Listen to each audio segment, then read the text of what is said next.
Bonjour chers amis de 5 minutes de bonnes nouvelles. C'est une joie et un plaisir en cette saison de Noël de pouvoir partager avec vous un texte biblique qui nous parle de Noël. Je ne vais pas lire le texte parce qu'il est assez long. Il se trouve dans Matthieu chapitre 2, verset 1 au verset 11. Je vais juste lire le premier verset et le dernier verset. Le premier verset dit « Jésus étant né à Bethléem en Judée au temps du roi Hérode, voici des mages d'Orient arrivèrent à Jérusalem et dit « Où est le roi des Juifs qui vient de naître? Car nous avons vu son étoile en Orient et nous sommes venus pour l'adorer. » Il convient de bien souligner cette dernière expression « Nous sommes venus pour l'adorer ». Je voudrais en ce jour partager avec vous la différence de la célébration de Noël des mages de l'Orient et nos façons de célébrer nos Noëls. En cette période, nous voyons partout les commerces qui sont remplis, les commerces qui sont bondés de monde, qui sont bondés d'articles. Les enfants sont gâtés par des jouets par-ci, par-là. Et puis, les célébrations ont commencé aussi dans les églises. Mais j'aimerais dire que nous devons rester le plus biblique possible. Et le plus biblique possible, c'est cette adoration des mages, cette manière de célébrer Noël de la part des mages que j'aimerais partager avec vous. La Bible nous dit plus loin dans ce passage que quand les mages, étant à la recherche de l'enfant Jésus qui est né, afin d'aller l'adorer, finalement vont retrouver Jésus.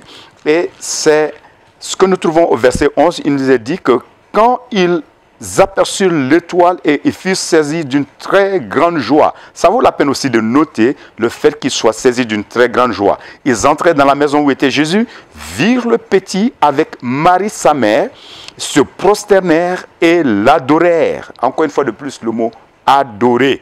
Ils adorent Jésus. Ils ouvrirent ensuite leur trésor et lui offrirent en présent de l'or, de l'encens et de la myrrhe. Voici 3 cadeaux que les mages ont apportés à Jésus, qui sont des cadeaux très significatifs. De l'or. L'or est le symbole de la royauté. L'or était un présent qui est offert à des personnes élevées en dignité, à des rois.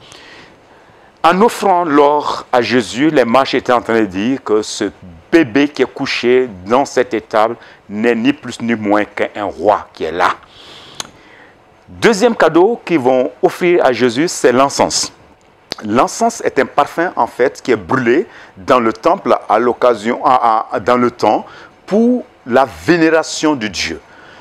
Les mages, en offrant l'encens à Jésus, sont en train, par ce symbolisme, de dire que le petit qui est couché, en fait, dans cette étable, a une essence divine, a une nature divine. C'est Dieu lui-même qui s'est incarné, qui s'est fait homme. Parce que le parfum brûlait dans le temple constamment, l'encens brûlait dans le temple constamment, devant la présence de Dieu en signe de prière permanente. Troisième cadeau qu'ils vont offrir à Jésus, c'était la myrrhe. Et cette myrrhe, lorsque nous regardons dans certaines parties des Écritures et aussi la tradition à l'époque, la myrrhe est une plante en réalité qui était extraite pour embaumer les corps des morts. C'est ce qui correspondrait dans le temps moderne à ce que nous appelons notre formol, afin que le corps ne soit pas corrompu. Alors, lorsqu'on offre un cadeau de ce type à un enfant qui naît, les mages, je ne sais pas s'ils le savaient ou pas, mais prophétiquement étaient en train d'annoncer la mort de Jésus. Une mort qui ne va pas être une mort naturelle, mais une mort salvatrice. Une mort qui va déboucher sur le salut de l'humanité entière. Remarquez ces 3 cadeaux, l'or représentant la royauté de Jésus, l'encens représentant sa nature divine et la myrrhe qui représente la nature salvatrice, celui qui va sauver l'humanité. Et je suis touché par ces 3 cadeaux des mages. Et j'aimerais, en cette saison de Noël, nous rappeler ces 3 cadeaux. Que celui que nous célébrons n'est pas seulement le Dieu des cadeaux, le Dieu, la fête des enfants où nous faisons les cadeaux aux enfants, mais c'est un roi que nous célébrons. C'est Dieu que nous célébrons, mais c'est aussi le Sauveur que nous célébrons, le Sauveur de l'humanité. Et j'aimerais que quelqu'un, auditeur de 5 minutes de bonnes nouvelles puissent trouver en Jésus le roi devant qui tu vas t'incliner, mais aussi ce Dieu avec qui tu es appelé à établir une relation vivante, une relation éternelle. Parce qu'il est mort pour tes péchés, il est mort pour mes péchés. C'est cette bonne nouvelle qu'il y a derrière Noël. C'est cette bonne nouvelle qu'il y a derrière le message de Noël que j'aimerais te laisser et te partager en ce jour.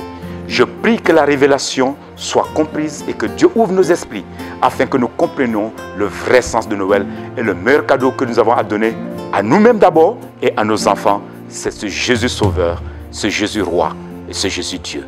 Que Dieu te bénisse et que sa grâce soit suffisante pour toi en cette saison de Noël. Amen.